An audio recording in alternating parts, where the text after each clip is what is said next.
O acordo de cessar-fogo já está em vigor na faixa de Gaza nesta sexta-feira. O anúncio foi feito pelo Exército de Israel poucas horas depois do governo israelense ter aprovado um acordo de paz com o grupo Hamas. Segundo o comunicado oficial, as tropas israelenses começaram a recuar para novas posições estabelecidas no acordo. Enquanto isso, milhares de palestinos deslocados pela guerra iniciaram um retorno para as regiões de onde haviam fugido por conta dos combates. Uma longa fila de civis foi caminhando por uma estrada costeira, que foi formada. Olha aí nas imagens como a gente consegue ver essa fila. Mas o cessar-fogo teve um começo tenso. Israel bombardeou a região central de Gaza cerca de 1 hora após a trégua começar. Não há confirmação de vítimas. O acordo proposto pelo presidente dos Estados Unidos, Donald Trump, prevê a libertação de 48 reféns israelenses em até 72 horas após o início do cessar-fogo. Do outro lado, o Hamas também declarou o fim da guerra. Alegou ter recebido garantias de paz duradoura de países como os Estados Unidos e nações do mundo árabe. E é sobre este assunto que a gente vai abrir aqui o Hora News hoje com aquela imagem, não é mesmo, daquela fila de palestinos retornando ali para a faixa de Gaza. Olha, essa é a imagem do dia. Eu converso agora com Augusto Lerner, coordenador de Relações Internacionais da Stand With Us Brasil, ONG internacional de apoio a Israel e combate ao antissemitismo. Olá, Augusto, boa tarde. Tudo bem? Uma honra tê-lo aqui no Hora News com a gente essa tarde, viu? Boa tarde a todos e é um prazer todo meu estar aqui trazendo informações, compartilhando um pouco de conhecimento sobre notícias boas e positivas do Oriente Médio, em especial aqui diz respeito israelenses e também palestinos. Depois de 2 anos, não é mesmo, Augusto? Vamos falar. Essa fila é a imagem do dia, uma imagem muito sensível, né? Delicada, forte demais. Essas pessoas retornando para suas casas, né? Mas quais casas, né? O que sobrou? Por que todos decidiram, né, ir juntos? Eu gostaria que você avaliasse para a gente essa imagem do dia de hoje. É uma imagem muito impactante que mostra já, de fato, o cessar-fogo que foi implementado com a aprovação do governo e do Gabinete de Segurança de Israel na noite de ontem, quinta-feira, e a partir disso a primeira fase dele acontecendo, começando, dando seus primeiros passos, que é, consequentemente, a volta, o retorno dos palestinos para suas casas. A gente vê nas imagens aqui na sequência que são os palestinos voltando para a principal cidade da faixa de Gaza, a cidade de Gaza, que foi a última cidade que Israel lutou contra o Hamas nesses quase 2 anos de guerra sangrenta entre israelenses e palestinos. E a gente vê agora os palestinos que se retiraram das suas residências nessa cidade de Gaza, no qual é a cidade com o maior número de habitantes, mais de 1.100.000 pessoas que saíram das suas casas devido aos avisos israelenses para se retirar de suas residências. Por quê? Porque Israel iria começar a última fase da guerra, da operação militar, enfim, contra o Hamas nessa cidade. Consequentemente, com essa primeira fase do cessar-fogo tendo sequência, a consequência positiva e inicial para os palestinos, com certeza, como eu vejo com bons olhos, é o retorno dos cidadãos palestinos para suas residências, para a sua casa, ou do que restaram delas, ou pelo menos para a sua cidade onde eles moravam antes do 7 de outubro, que vale lembrar que foi um ataque realizado pelo Hamas, onde já existia um cessar-fogo implementado entre Israel e o Hamas e foi quebrado, violado pelo grupo terrorista no ataque contra o sul de Israel no 7 de outubro de 2023, há exatamente 2 anos e 3 dias atrás. Augusto, foi exatamente, você definiu bem essa imagem, é muito impactante. Agora, assim, só para a gente entender bem, explica para a gente onde essas pessoas estavam durante todo este tempo. Porque, assim, essa imagem é muito além, não é mesmo, da geografia só, né? Uma imagem impactante, muito forte. As pessoas retornando para um lugar onde praticamente não tem mais nada, né? Assim, só os escombros. Onde essas pessoas estavam esse tempo todo?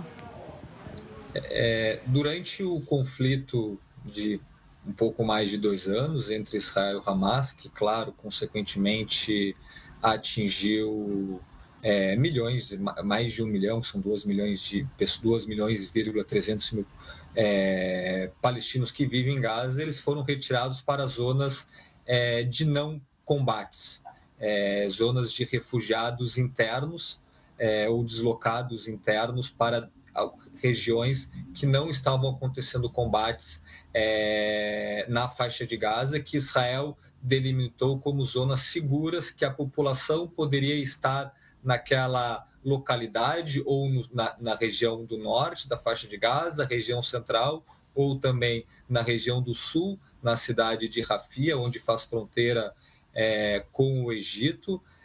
Então, a partir disso, existiam zonas de deslocados internos, que a partir dali eram zonas seguras para os palestinos. Claro, é uma guerra que toda tragédia pode acontecer em qualquer momento, em qualquer lugar também, mas a princípio a ideia, o objetivo inicial era que esses palestinos estivessem nessas zonas de segurança para que eles não fossem envolvidos nos conflitos. Mas é claro, como se sabe, o Hamas não respeita a lei internacional das guerras, eles utilizou muitas vezes desses locais que deveriam ser seguros para os palestinos para tentar realizar ataques contra as forças de defesa de Israel e, consequentemente, também as forças de defesa de Israel acabavam entrando em conflito nessas regiões que eram para ser segura para os palestinos. Então, eles ficavam nessas regiões e agora, como eu disse anteriormente e repito, a consequência disso é a volta deles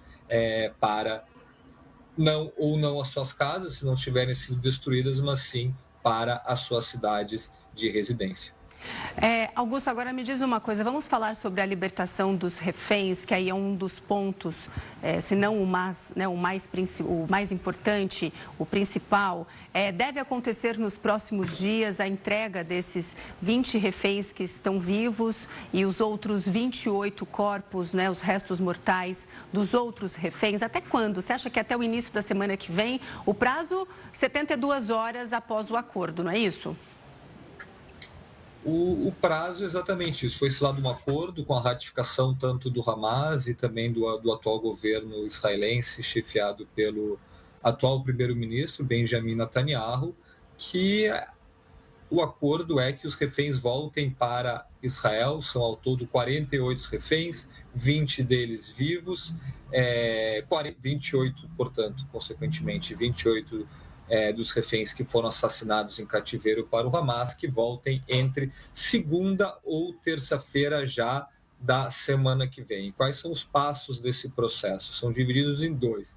Primeiro, consequentemente, vão voltar os reféns vivos, os 20 reféns vivos para Israel entre segunda e terça-feira de uma só vez, diferentemente dos outros dois acordos de cessar-fogos que tivemos. O primeiro em outubro e novembro, em novembro de 2023, um mês e meio após o início da guerra, e o segundo em janeiro de 2025. Tivemos várias fases que os reféns eram devolvidos, 2 a 3 reféns na primeira semana e, consequentemente, assim. Dessa vez é muito diferente. Todos os reféns voltam de uma só vez, no caso, os reféns vivos. Então, todos voltarão ao mesmo tempo, sem aquela encenação, o teatro do Hamas, se vocês acompanham as notícias, como foi da última vez, os desfiles dos reféns atordoados, cercados da multidão dos palestinos e também cercados principalmente pelos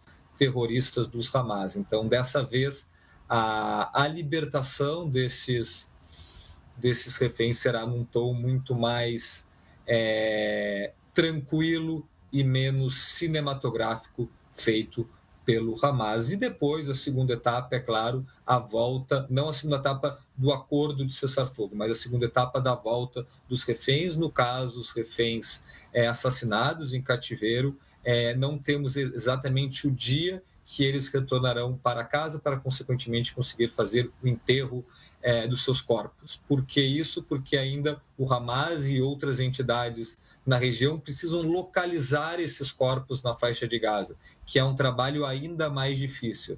Então, por isso que essa volta dos reféns, primeiramente vivos e depois dos mortos, vai demorar um pouco a segunda etapa. Augusto, agora sim, me diz uma coisa, com esse cessar-fogo, a gente pode dizer que existe um vencedor? As forças do Hamas estão fragilizadas. Militarmente, ele perdeu, mas politicamente ele conseguiu avançar aí com a pauta do Estado palestino, mas não é um assunto que está na pauta, nos planos de Donald Trump, então isso não é uma vitória. Como que fica essa situação? Existe um vencedor? Eu acredito que em guerras, em conflitos onde mulheres foram assassinadas, no 7 de outubro, reféns israelenses foram sequestrados, palestinos perderam suas vidas nesse conflito, eu não entendo que possa ter um lado que saia vitorioso nessa guerra. Mas a gente pode calcular, a gente pode analisar, a gente tem como colocar à mesa alguns elementos, claro. A pauta do Estado palestino foi novamente recolocada no cenário internacional, como a gente viu muito bem no último mês, no mês de setembro, com o reconhecimento de vários estados importantes, principalmente europeus, do Estado palestino. Mas, por outro lado, a gente viu, claro, um enfraquecimento muito grande do Hamas, com quase que a perda total do seu poderio militar na faixa de Gaza, e não somente do Hamas na faixa de Gaza. A gente viu o Hezbollah no Líbano, um grupo muito mais forte que o Hamas, altamente apoiado pelo Irã, praticamente dizimado, com a eliminação do líder máximo do Hezbollah no Líbano, Nasser Nasrallah, que foi eliminado por Israel um pouquinho mais de um ano atrás. A gente viu o Irã sendo atacado por Israel e tendo severas baixas militares, inclusive no seu programa de energia nuclear, que foi atacado não somente por Israel, mas também pelos Estados Unidos. Então a gente vê uma série de análises possíveis, qual que é as consequências, o resultado final dessa guerra. Mas Israel se deixa muito bem claro que um Estado palestino que deve nascer, que deva existir, todos nós concordamos, assim como existe um Estado israelense, ele não vai nascer a partir de um ataque terrorista, mesmo que a comunidade internacional pressione Israel que venha a nascer um Estado palestino, mas sim que venha a acontecer através de negociações diretas com Israel, junto, claro, da comunidade internacional, apoiado pelos Estados Unidos, que é um ator-chave muito importante nesse cessar-fogo, através do presidente Donald Trump, e também de países muito importantes no Oriente Médio, que também foram peça-chave nessa chegada desse cessar-fogo, dessa fase 1. A fase 2 ainda não foi negociada,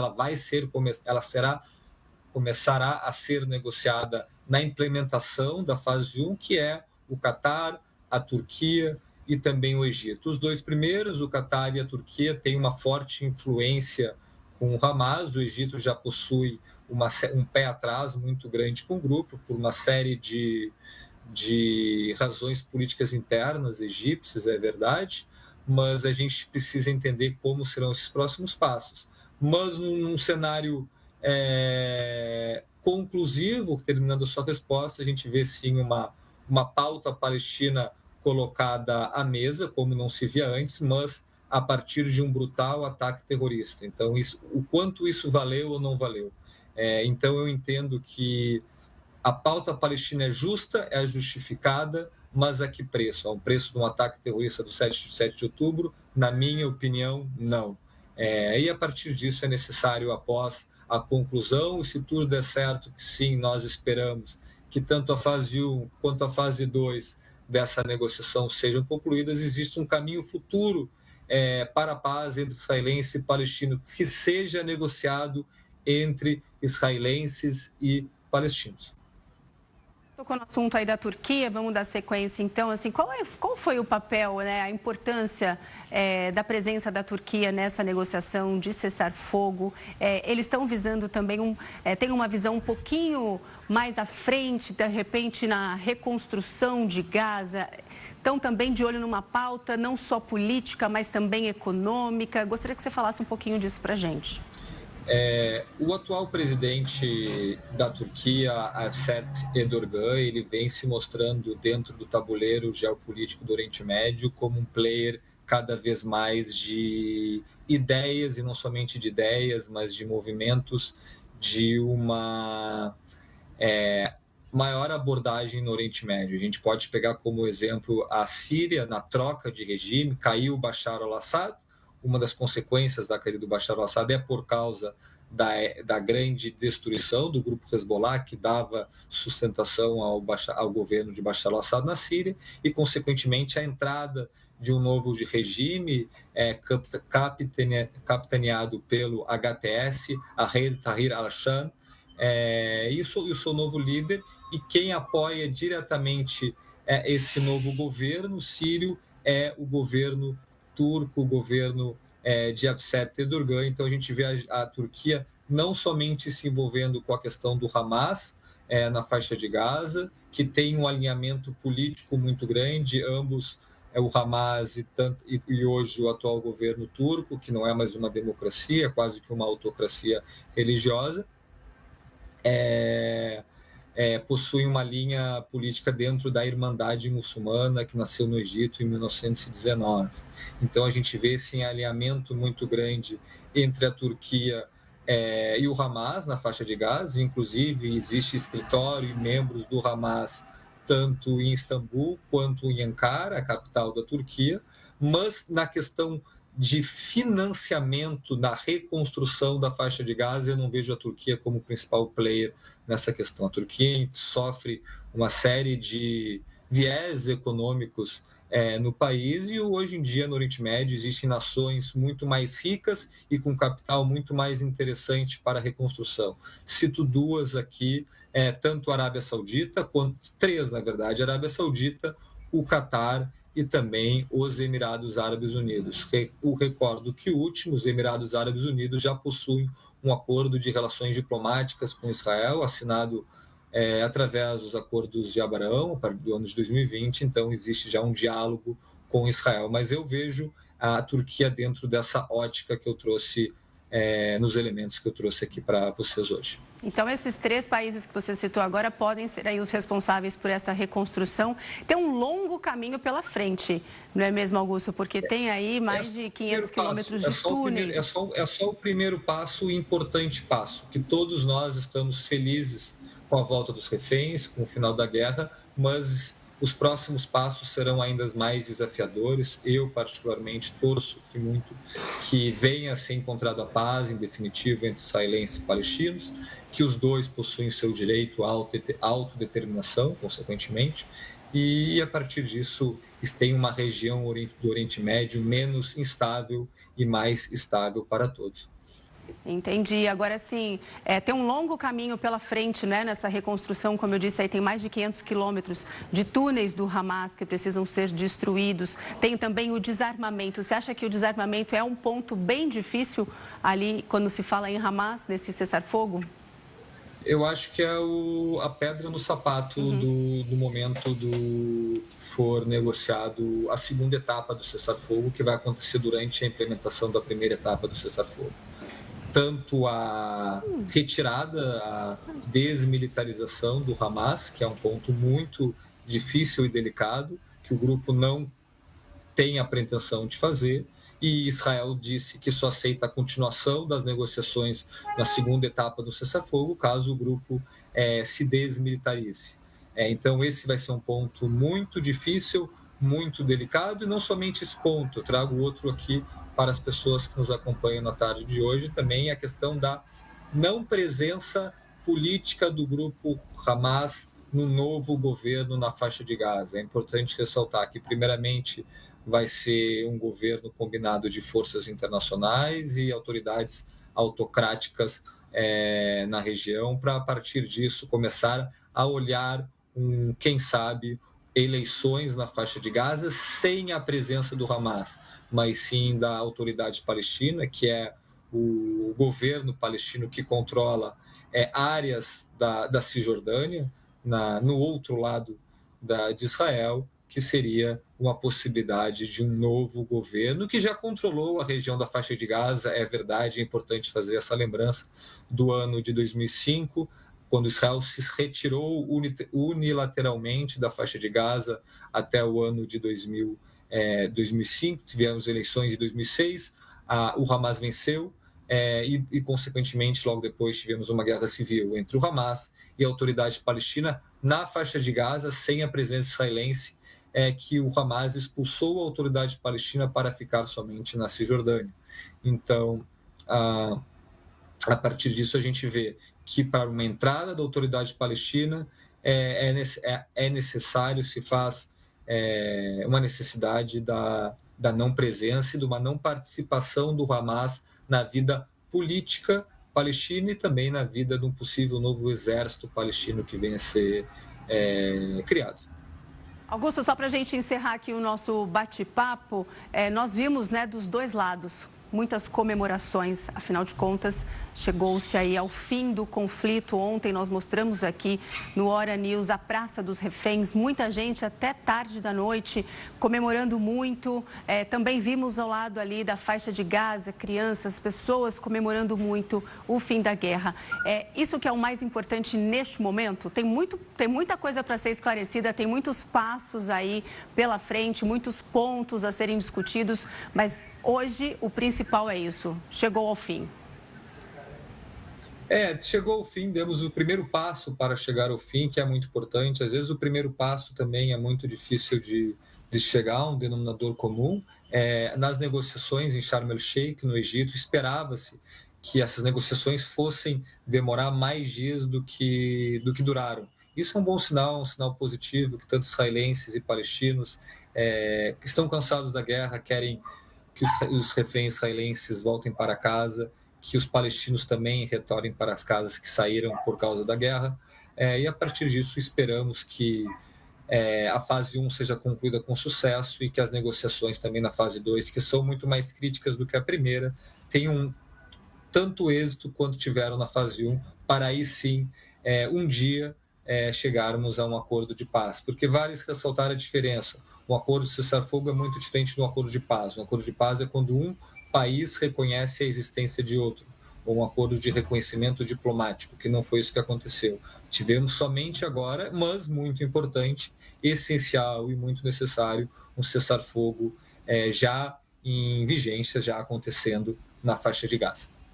Muitíssimo obrigada pelas informações, pela sua participação aqui no Hora News, Augusto Lerner. Volte sempre. Muito obrigada, viu? Obrigado, boa tarde a todos.